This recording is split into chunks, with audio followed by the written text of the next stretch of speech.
గీతతో కోట్ల మందికి దారి చూపించిన అతనికన్నా గురువెవరు?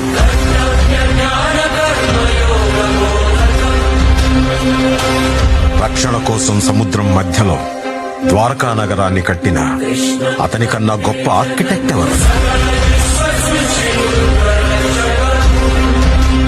వేణుగానంతోనే గోవుల్ని గోపికల్ని కట్టిపడేసే అతన్ని మించిన మ్యూజిషియన్ ఎవరు?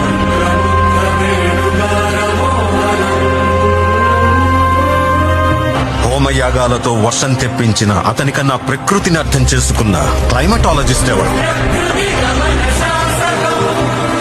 అన్కంట్రోలబుల్ ఆర్పిఎం తో తిరిగే సుదర్శన చక్రాన్ని కంట్రోల్ చేసే అతనికి మించిన కైనెటిక్ ఇంజనీర్ ఎవరు?